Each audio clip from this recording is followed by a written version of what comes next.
जय हिंद साथियों। स्वागत है आप सभी का हमारे YouTube चैनल ज्ञान आरबीएल में।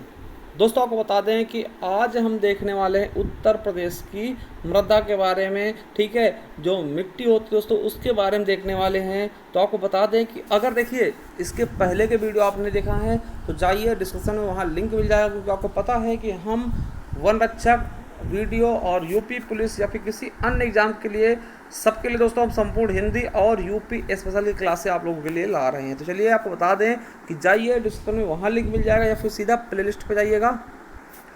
और साथ ही जैसे ही आप प्लेलिस्ट पे जाते हैं वहाँ आपको मिलेगा UP triple SC video and one रक्षक संपूर्ण हिंदी। दोस्तों यहाँ पर आप वीडियो और वन रक्षक के लिए पूरी हिंदी पढ़ सकते हैं, एक क्रम में लगी हुई वीडियो मिल जाएंगे। उसके अलावा आपको बता दें ये वाली प्लेलिस्ट आपको मिल जाएगी उत्तर प्रदेश पुलिस 2022 संपूर्ण हिंदी। यहाँ पे पुलिस के लिए, यूपी एसआई के लिए, यूपी एएसआई के लिए आप यहाँ से संपूर्ण हिंदी पढ़ सकते हैं।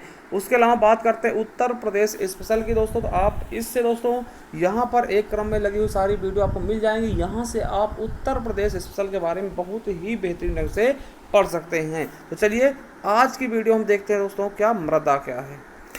तो साथियों आज हम देखने वाले हैं उत्तर प्रदेश की मृदा।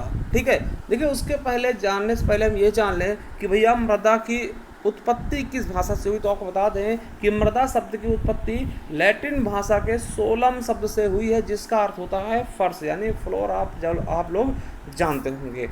अब अगर बात करें दोस्तों कि मृदा विज्ञान, मृदा का अध्ययन हम किस में करते हैं, तो मृदा विज्ञान में करते हैं, पेडोलॉजी में। ठीक, पेडोलॉजी के द्वारा हम दोस्तों मृदा का अध्ययन करते हैं। और एक चीज़ मैं आपको और बता दूं कि भैया संयुक्त राष्ट्र संघ ने 2015 को अंतर्राष्ट्रीय मृदा वर्ष घोषित किया था। क्या 2015 को अंतर्राष्ट्रीय मृदा वर्ष घोषित किया था? किसने? संयुक्त राष्ट्र संघ ने। ठीक है, और विश्व मृदा दिवस दोस्तों 5 दिसंबर को मनाया जाता है। और आपको मैं बता दूं कि भैया कि भारत की जो मृदा होती है दोस्तों, पूरे भारत की बात कर लेते हैं, केवल उत्तर प्रदेश में, वहाँ दोस्तों लगभग दोस्तों 3 चीज़ों की कमी पाई जाती है। पहला नाइट्रोजन। आपको पता है नाइट्रोजन के लिए हम क्या मिलाते हैं दोस्तों? यूरिया का प्रयोग करते हैं।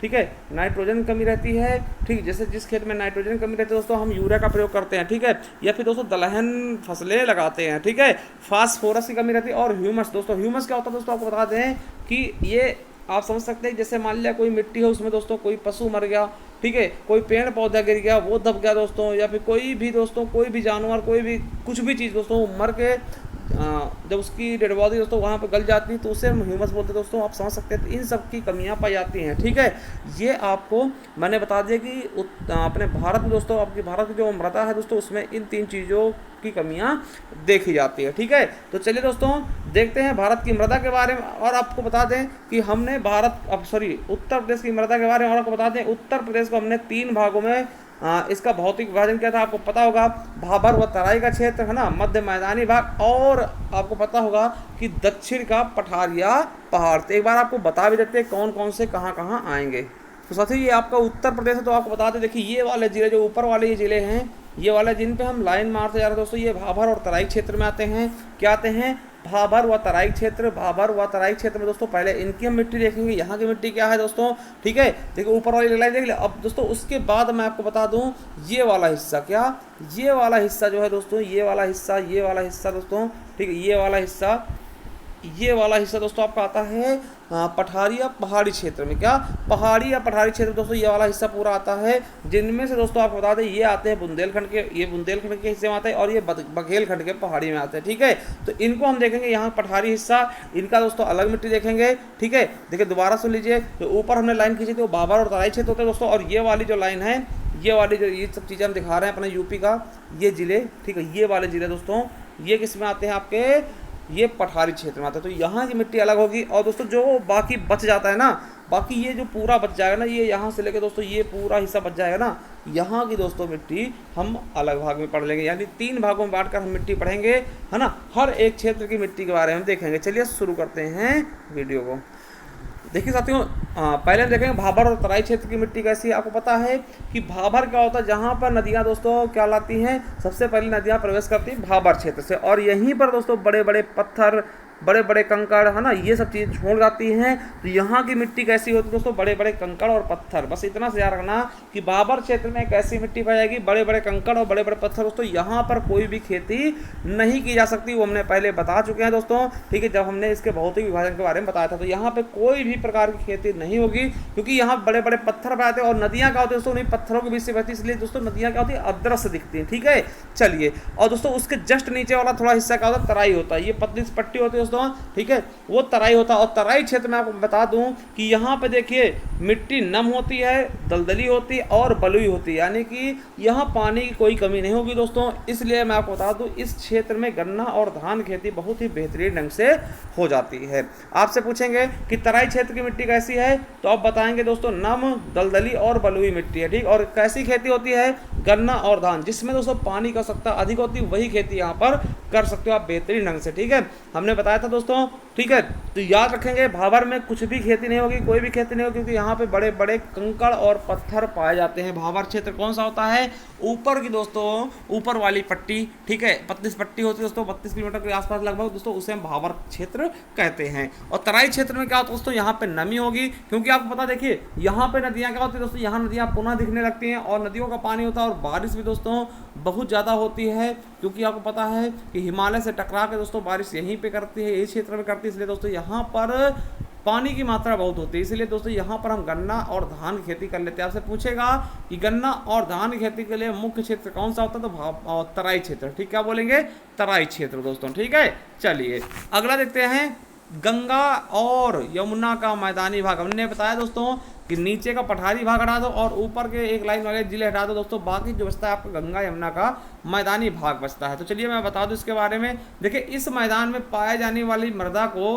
दोमट, ठीक है, क्या सॉरी जलोढ़ या कद्दारी बोलते हैं, या फिर भात मृदा भी कहते हैं। क्या बोलते हैं, जलोढ़, कद्दारी या भात मृदा कहते हैं, जो कि कांप मिट्टी, कांप मतलब जानते हो तो कीचड़ दोस्तों ना, कांप समझ सकते हैं, कांप मिट्टी कीचड़ या बालू से निर्मित है, ठीक है, कांप मिट्टी कीचड़ और बालू से दोस्तों निर्मित है। और इसमें आपको याद रखना है जो गंगा यमुना का मैदानी भाग है यानी जलोढ़ मिट्टी है, इसमें दोस्तों पोटास एवं चूना की मात्रा अधिक होती है, प्रचुर मात्रा में होती है। मगर हमने बताया कि फास्फोरस, नाइट्रोजन और जीवाश्म की क्या होती है दोस्तों, कमी होती है, ठीक है।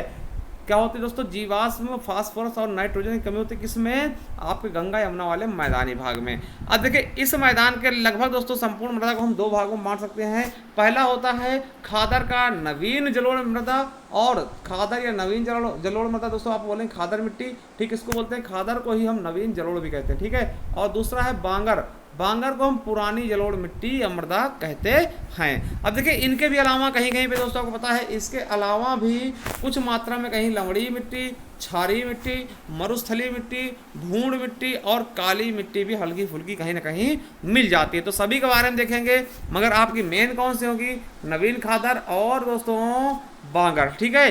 चलिए अब देखते हैं दोस्तों खादर मृदा के बारे में, यानी जिसको हम नवीन जलोढ़ कहते हैं। देखिए नवीन जलोढ़ क्या होता है समझिएगा, जो मृदा नदियों द्वारा प्रत्येक बाढ़ के साथ परिवर्तित होती है। देखिए प्रत्येक बाढ़ के साथ क्या होती है, परिवर्तित होती है, उसे खादर मृदा, ठीक, कछारी मृदा या नवीन जलोढ़ मृदा कहते हैं, ठीक है। समझिएगा, मान लिया मेरे साथियों कि ये नदी बह रही है, ये नदी बह रही है, देखिए अभी गर्मी में दोस्तों ये नदी बह रही है, मगर दोस्तों बारिश में क्या होता है, ये नदी दोस्तों यहाँ से फैल के चलती है, क्या इतना दोस्तों इधर फैलती है, इतना इधर फैल जाती है, आपको पता होगा है ना, ये नदी इस तरह फैल जाती है, ठीक, क्यों, क्योंकि बारिश में ज़्यादा पानी रहता है दोस्तों। आपको पता होगा कि वैसे दोस्तों गर्मियों में दोस्तों बस इतने बहती है, इतने बहती है। ठंडियों में क्या होता है, जब बारिश होता है तो पानी ज़्यादा होता है, यहाँ से बहती ना दोस्तों। आपको पता है जो खेत है ना, ये वाले खेत जो डूबे हुए खेत हैं, जो आपको बारिश में डूबे हुए खेत मिलेंगे, तो यहाँ की मिट्टी को हम क्या बोलते हैं, यहीं की मिट्टी जो डूबे हुए खेत होते हैं, यानी कि बाढ़ में डूब जाते हैं। तो क्या पता है कि नदियों द्वारा जो दोस्तों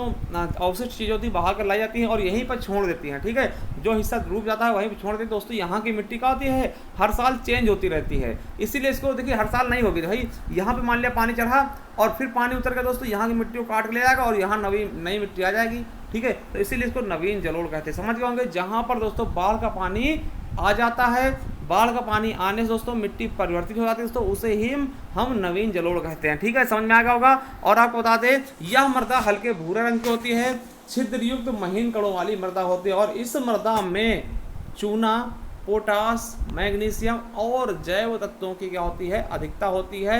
इसकी उर्वरा शक्ति दोस्तों सबसे अधिक होती है। दोस्तों उर्वरा शक्ति क्या होती है, उपजाऊ, है ना। यहाँ पे आप दोस्तों कुछ भी लगा दीजिए, खाद वाद की ज़्यादा आवश्यकता नहीं पड़ेगी, क्योंकि दोस्तों नदियों द्वारा खुद ही इतना जो मटेरियल होता है दोस्तों वो बढ़ा के लाया जाता है, जिससे दोस्तों पौधों के लिए बहुत ही ज़्यादा इंपॉर्टेंट होता है। दूसरी मृदा दोस्तों बांगर मृदा, ठीक है। बांगर मृदा का होता है गंगा यमुना मैदान का वह भाग, वह क्षेत्र दोस्तों जहां बाढ़ का पानी नहीं पहुंच पाता, उस मृदा को हम बांगर मृदा कहते हैं। क्या बोलते हैं, बांगर मृदा, ठीक है। और दोस्तों इनके अन्य नाम क्या है, इसको पुरानी जलोढ़ कहते हैं, उपहार मृदा कहते हैं, दोमट मृदा कहते हैं, मटियार मृदा भी कहते हैं। और आपको बता दें कि इनकी उर्वरा शक्ति क्षीण हो गई है, इसलिए अधिक मात्रा में खाद की आवश्यकता पड़ती है। उर्वरा शक्ति मतलब का दोस्तों उपजाऊपन इनका खत्म हो चुका है, इसलिए दोस्तों इसमें खाद आप डालोगे, अच्छी खाद डालनी पड़ती है और खेती ठीक ठाक हो जाती है, ठीक है। और इन मृदाओं में नाइट्रोजन और फास्फोरस की कमी होती जा रही है। दोस्तों देखिए ये मृदा क्या होती है, आपको हमने बताया दोस्तों कि मान ली ये नदी बह रही है, ठीक है, ये नदी बह रही है और बाढ़ में दोस्तों ये बहेगी, बाढ़ मान ली इतनी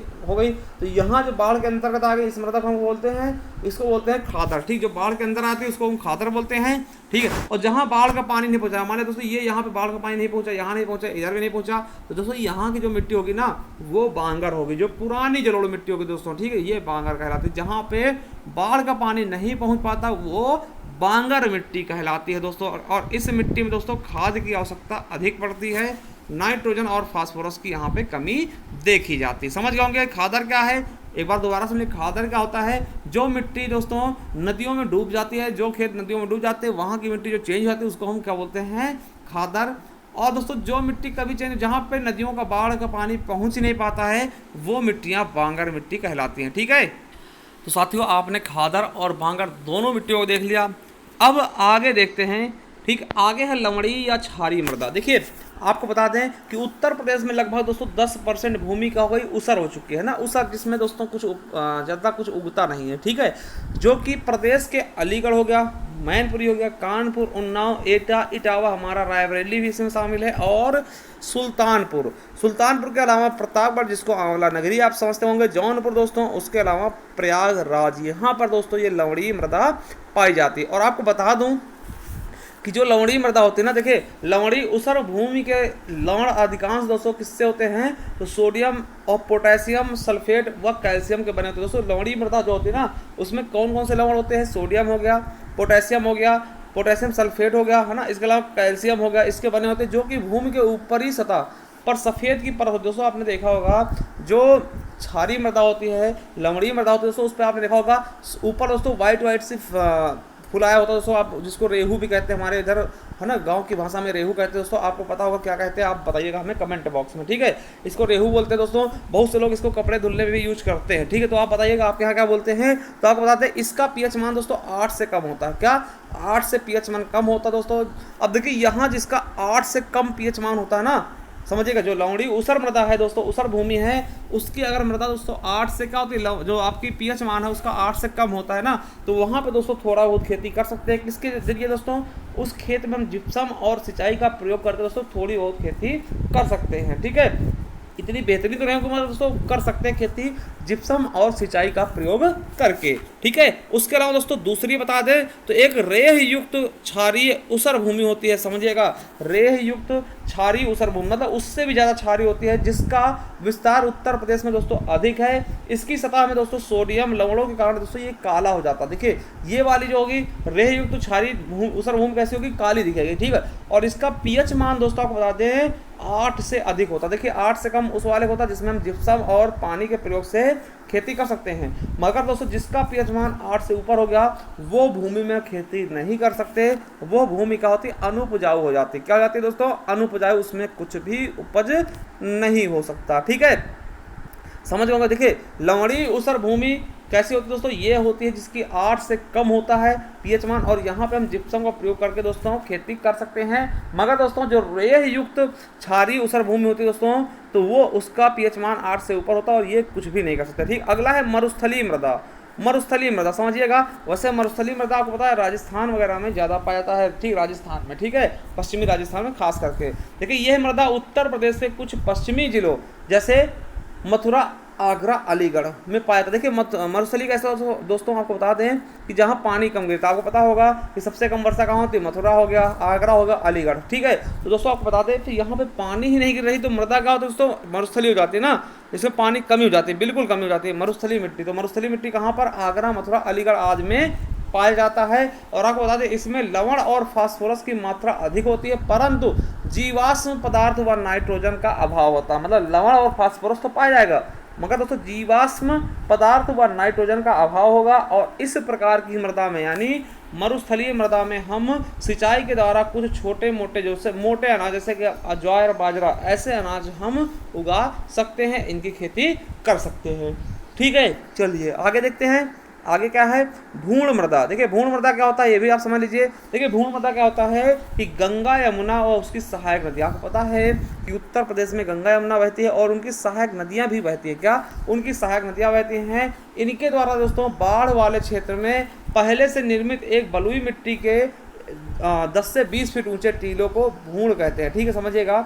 अब देखिए ये भूण कर लेना, ठीक है, यहाँ भूण कर लेना, ठीक, भाग में ऊ की मात्रा लगा लेना, ठीक है। अब देखिए हमारे दोस्तों नदियाँ हैं, अब इनके दोस्तों जो बाढ़ क्षेत्र होता है दोस्तों, वहाँ पे ऐसे ऐसे लगभग 10 या 20 फीट ऊंचे दोस्तों टीले बन जाते हैं। टीले मतलब ऊंचाई है ना, और दोस्तों इनमें मिट्टी होती है, उसी मिट्टी को है ना, उसी टीले को हम भूण के नाम से जानते हैं। और ये मिट्टी दोस्तों कैसी होती है, यह मृदा हल्की दोमट बलुई होती है, ठीक है। ये मृदा कैसी होती है, हल्की दोमट बलुई होती है, ठीक है। चलिए और छठी मिट्टी देख ले दोस्तों आपके मैदानी क्षेत्र के, ठीक है। तो काली या फिर रेंगुर मिट्टी, इसको आप जानते होंगे और ये क्वेश्चन कई बार पूछा गया कि काली मिट्टी को और किस नाम देते हैं, रेंगुर मिट्टी कहते हैं दोस्तों। और क्या बोलते हैं इसको, हम कपासी मृदा कहते हैं, क्योंकि ये कपास के लिए दोस्तों सबसे सर्वोत्तम होती है। आपको बता दें ये काली मृदा इतनी ज़्यादा नहीं पूछा थी, मगर आपको बता दें कि प्रदेश के पश्चिमी जिलों तथा बुंदेलखंड क्षेत्र में कहीं कहीं पे काली मृदा मिल जाती है और ये कपास के लिए बहुत उपयुक्त होती है। इस मृदा को कपासी या फिर करेल मृदा भी कहा जाता है, ठीक है, समझ गए बिल्कुल अच्छे से। चलिए देखिए हमने दो चीज़ देख ली, तराई बावरा और तराई क्षेत्र देख लिया और उत्तरी मैदानी मिट्टी देख ली। अब दोस्तों जो आप तीसरा भाग है दक्षिणी के पहाड़ी व पठारी क्षेत्र की मृदा। तो पहले आप जान लीजिए दक्षिणी क्षेत्र में आएंगे कौन कौन से जिले, तो आपको बताते हैं ललितपुर, ठीक है, झांसी, जालौन, हमीरपुर, महोबा, बांदा, चित्रकूट। दोस्तों ये हो गए आपके किसके, बुंदेलखंड क्षेत्र के, ठीक है। और फिर उसके बाद दोस्तों दक्षिणी प्रयागराज, मिर्जापुर, सोनभद्र, चंदौली, बघेलखंड क्षेत्र के आगे, बघेलखंड पहाड़ के आगे जिले। तो इतने जिले दोस्तों आपको बता दें दक्षिणी और पहाड़ी क्षेत्र की मृदा के अंतर्गत आते हैं। और आपको बता दें जो यहाँ की मृदा होती है ना, इसको सामान्यतः क्या बोल देते हैं, इस मिट्टी को बुंदेलखंडीय मृदा कहते हैं, ठीक है। और यहाँ पर निम्न प्रकार की मिट्टियाँ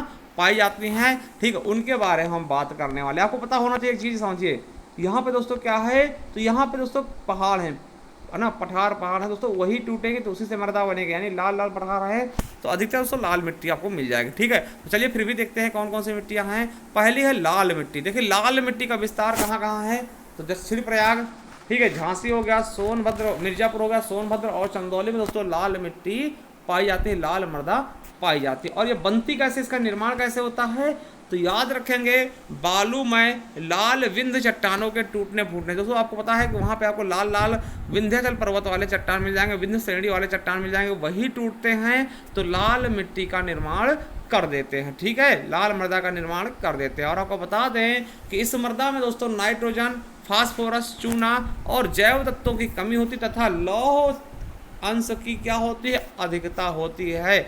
और ये क्वेश्चन आपको कई बार पूछा गया, इंपॉर्टेंट है, याद रखेंगे कि लाल मृदा का रंग लाल क्यों होता है दोस्तों, तो किसके कारण, और आयरन ऑक्साइड यानी कि लौह ऑक्साइड के कारण लाल मृदा का रंग लाल होता है। और यहाँ पर दोस्तों इस मृदा में आप दलहन और तिलहन की खेती आराम से कर पाते हैं, ठीक है।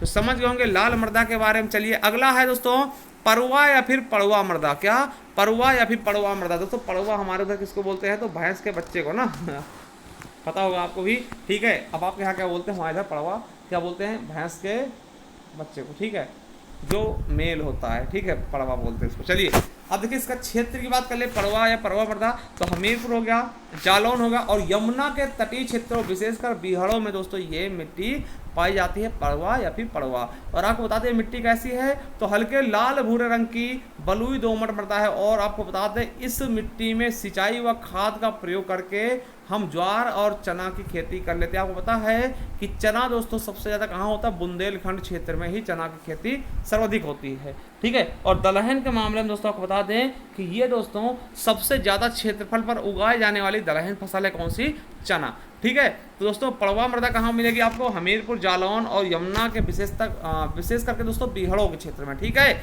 चलिए, और इसमें दोस्तों हम क्या कर सकते हैं, चना और ज्वार की खेती। अगला है मार या फिर माड़ मृदा।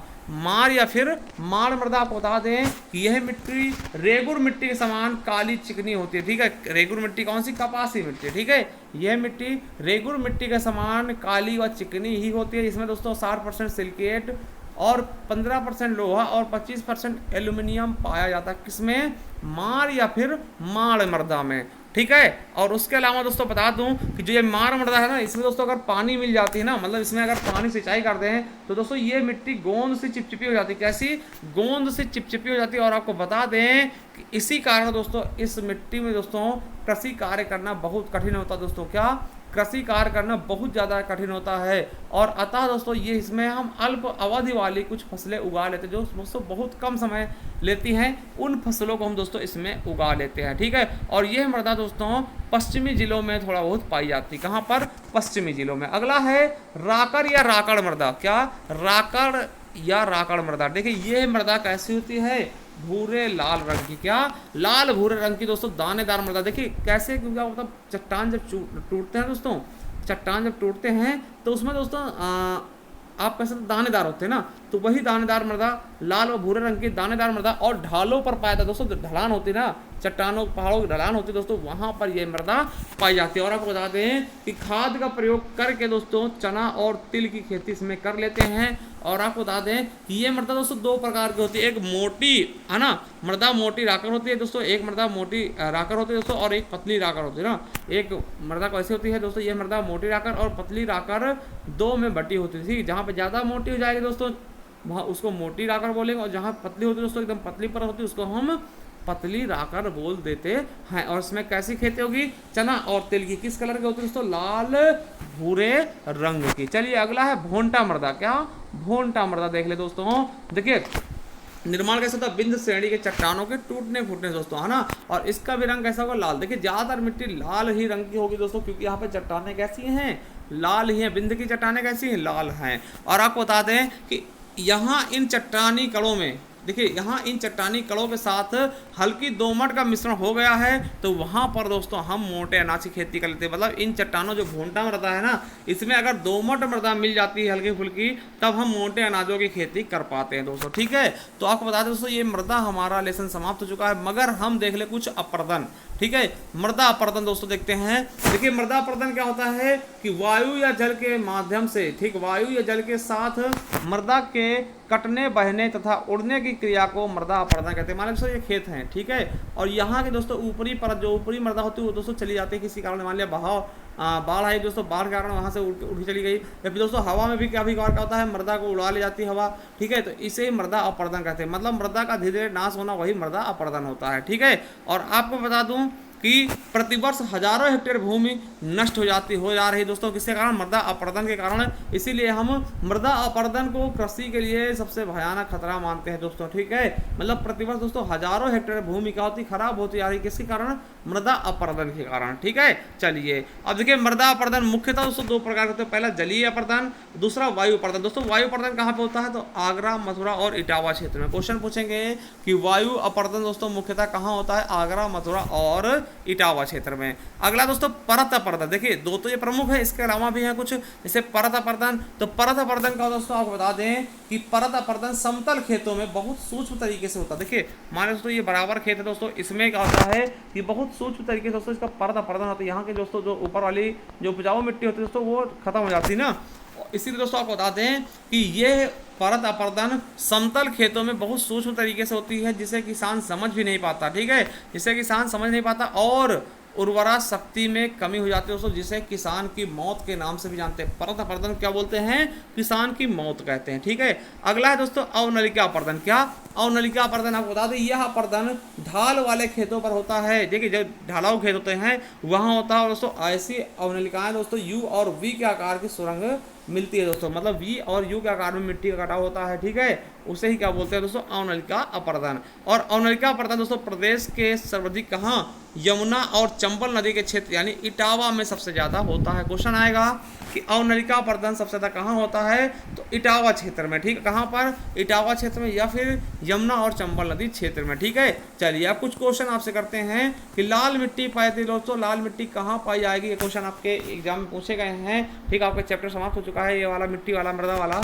तो लाल मिट्टी कहाँ पाई जाती है दोस्तों? तो लाल मिट्टी आगरा मथुरा बिल्कुल नहीं, एटा मैनपुरी ठीक है बिल्कुल नहीं, सीतापुर बाराबंकी बिल्कुल नहीं दोस्तों, मिर्जापुर झांसी हाँ साउथ क्षेत्र में यानी कि अपने पठारी क्षेत्र में, दक्षिणी क्षेत्र में दोस्तों ये मृदा पाई जाती है। अगला क्वेश्चन कि उत्तर प्रदेश में अवनलिका अपर्दन सबसे अधिक प्रभावित कहाँ है? देखिए यूपीपीसीएस 2011 में पूछा गया।